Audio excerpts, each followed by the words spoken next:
So we start getting into, different revisions from that standpoint. We get that initial draft done. We talk about things that they like, things that they dislike. I come back to them with a second draft of the floor plan. We do that same again, right? Where we go back and forth. We chat about those revisions and or changes. And this is all about the floor plan again still. Until that floor plan is spot on and everybody's 100% happy with it, that's when we start to move on to exteriors. And what would you say, like, what's the time frame on that from like that initial concept? Well, tracing back a little bit, you got that initial concept from the time someone signs a construction agreement with us to the time they're seeing that initial floor plan concept based on their notes, and meeting with you, whether it's Zoom or, in person. What would you say the approximate time frame is between those two stages?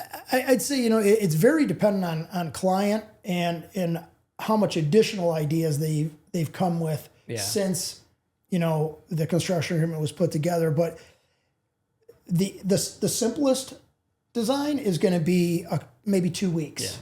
To the more complex or maybe more detailed or more changes, it might stem into 4, 6. I've had it go 8 weeks plus. You're talking once you're getting into multiple revisions. Multiple revisions, which is a lot of different idea changes, right? And what I always look at it this way.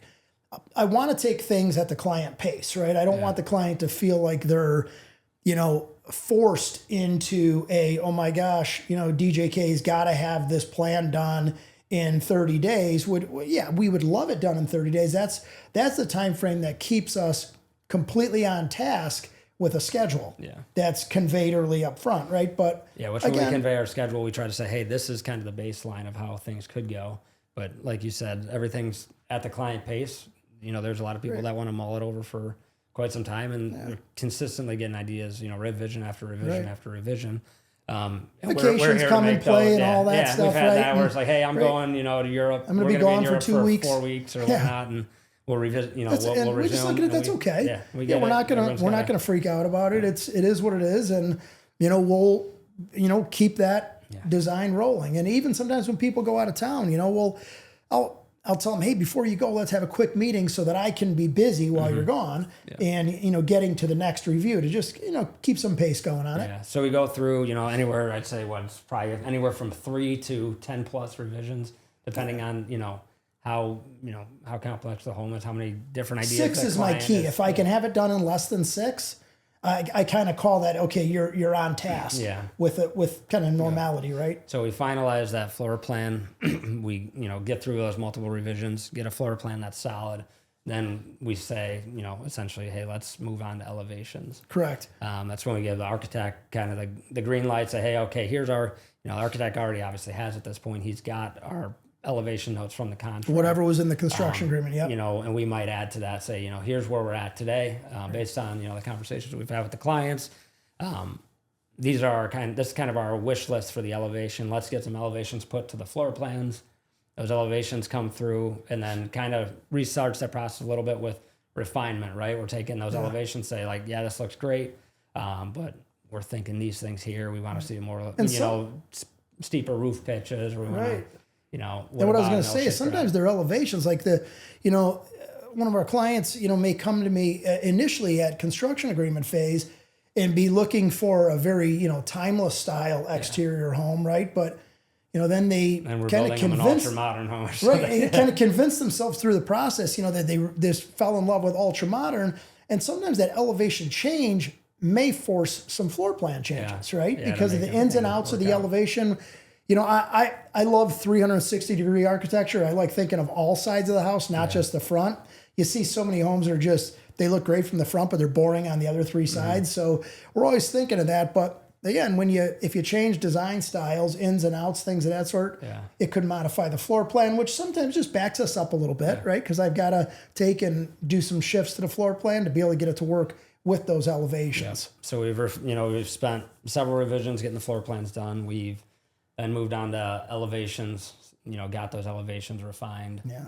What's the next step after we've got those 2 key components locked in? Well, part of an add to that and goes to the next step is while I'm doing those floor plans, while I'm doing those elevations, multiple times there's There's changes such as, hey, we want a, covered porch off the back of the home, or hey, that master bedroom is a little smaller than we were hoping, and could we expand that? And we may add a couple hundred square feet to the design as we're going, and I'm trying to let the client know during the process what the financial impacts are, right? And it could be something simply from a square footage standpoint. It could be something like you had mentioned a little while ago about roof pitches, could be window heights. Sometimes people are saying, hey, what if I do a 10-foot first floor instead of a 9-foot first floor? All those things have different financial impacts, and which drives us kind of to that backside, right? Yeah. Resetting the expectation a little bit. Right, totally, right? And we get it, okay, floor plans are done, exterior elevations are done. We talked multiple times through the process of the different financial changes that have, happened. So now it's resetting those expectations and what we call putting together a design change modifications form, right? We call it the DCM sheet for short. Yeah. And people hear us referring to that often. Yep. And that really is your home cost sheet with the third column that's highlighted in red populated. Yeah, showing all those different things that have been changed on the plan, whether it's added square footage, whether it's, correct. We've decided to add a sauna in the house and we're going to allocate an allowance for that. Whatever it may be, really kind of resetting that expectation of, hey, based on, where we've got the plan to date, where things are looking, like here's, a budget to work off, right? We may have allowances correct. And such in there. They're going to then get into the stage with our selections coordinators, designers later on. Yeah. But that's, basically resetting that expectation. It's an important part, right? Because, everybody is always concerned about the finances, right? And so we're making sure that we're doing our part by showing, hey, here's your cost going along, giving them a little rundown of where these costs are heading as we're going, not just a surprise at the end. And it allows them to, if they've already, working with a lender, possibly go back with their lender and say, present their adjusted budget and make sure, the finances are all in play, that they've got proper funds in the construction loan and proper, end loan approvals to make everything pencil out. It all makes a difference. And it's all, with all of these different podcast series we're going to do here, right? To me, it's all about the keywords. Okay, so what's next, right?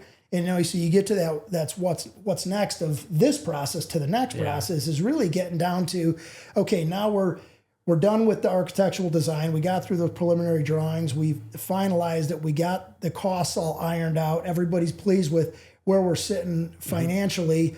Now from there, we're ready to move to a permitting phase. Yeah.